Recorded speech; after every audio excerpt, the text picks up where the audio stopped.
સમાચાર સુરતમાંથી કે જ્યાં નર્મદ યુનિવર્સિટીમાં હવે ભણાવાશે વિદેશી ભાષાના કોર્સ.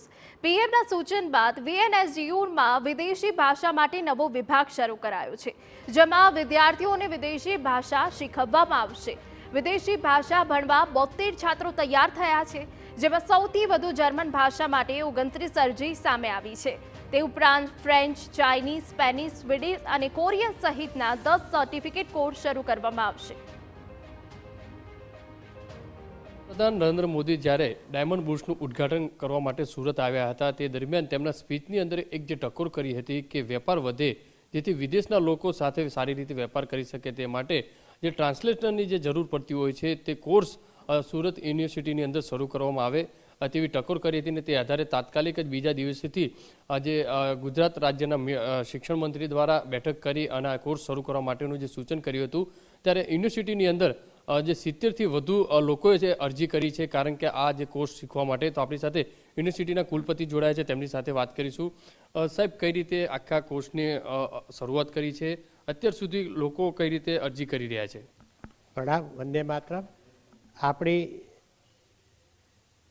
ભારતીય સંસ્કૃતિના ધરોહર અને ભારત રાષ્ટ્રના યશસ્વી વડાપ્રધાન માન્ય શ્રી વડાપ્રધાન નરેન્દ્રભાઈ મોદી સાહેબે અને માન્ય મુખ્યમંત્રી શ્રી ભૂપેન્દ્રભાઈ પટેલ અને માન્ય શિક્ષણ મંત્રી શ્રી ઋષિકેશભાઈ અને માન્ય શિક્ષણ મંત્રી શ્રી પ્રફુલભાઈ પાનસેરિયા સાહેબના પ્રેરક ઉપસ્થિતિથી વિનમ્ર દક્ષિણ ગુજરાત યુનિવર્સિટીએ કુલ 10 જેટલા જે ભાષાઓ જે છે, German, French, Spanish, Chinese, Japanese, Dutch, Swedish, finish, Korean અને રશિયન આવી 10 લેંગ્વેજના 60 કલાકના સર્ટિફિકેટ કોર્સ તૈયાર કર્યા છે.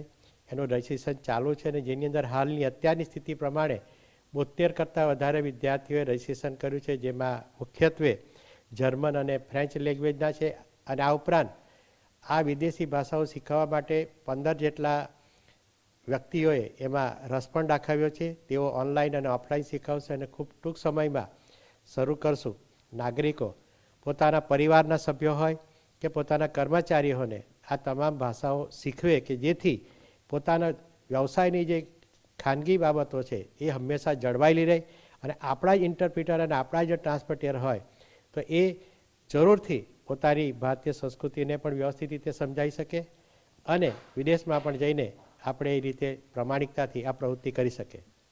જે રીતે યુનિવર્સિટીની અંદર અત્યારે 70થી વધુ લોકોએ આજે આ અલગ અલગ ભાષાઓ જે છે શીખવા માટેનું જે અરજીઓ કરી ચૂક્યા છે અને 15થી વધુ લોકો છે જે પ્રોફેસર જે કહી શકાય છે કે શીખવા માટે પણ જે તૈયારી બતાવી છે. એટલે ટૂંક સમયની અંદર આ તમામ જે કોર્સ છે તે શરૂ થશે અને આ આવનારા દિવસોની અંદર જ્યારે ઉદ્યોગો માટે આ મદદરૂપ પણ થઈ શકશે.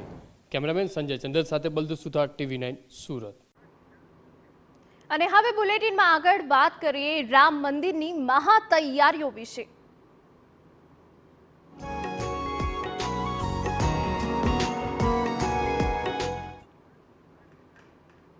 અયોધ્યા સજીને તૈયાર છે પ્રભુ શ્રી રામને આવકારવા અને અયોધ્યામાં વિવિધ કાર્યક્રમો પણ થઈ રહ્યા છે. ત્યારે તાજેતરમાં 5 દિવસ માટે કલા સંસ્કૃતિ મહાકુંભ યોજાયો, જેમાં રાજકોટના કલાકારની પાણીમાં બનાવેલી અનોખી રંગોળી ભારે આકર્ષણનું કેન્દ્ર બની.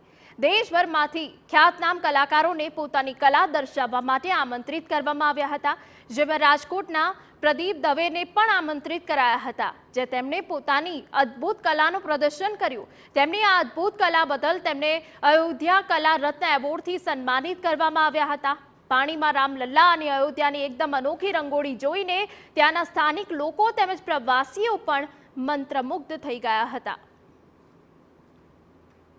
મેજિક રંગોળીમાં રામ ભગવાનની રંગોળી બનાવી હતી કે આપણે ઉપરથી જુઓ તો રામ ભગવાન દર્શન આપે, સાઈડમાંથી જુઓ તો રંગોળી આપણે દર્શન ન આપે. એ રીતના 2 રંગોળી બનાવી હતી. અને ત્યાં પર્યાવરણને લગતું આખું સેમિનાર હતો. તો એમાં દેશ વિદેશના આપણે 70 કેન્ડિડેટ્સ હતા અને આપણા ભારતમાંથી હોતે હતા. એમણે આ આપણી રંગોળી મારી બતાવેલી અને એ કે અમારી લાઈફમાં અમે આ ટાઈપનું વર્ક જોયું નથી. રંગોળી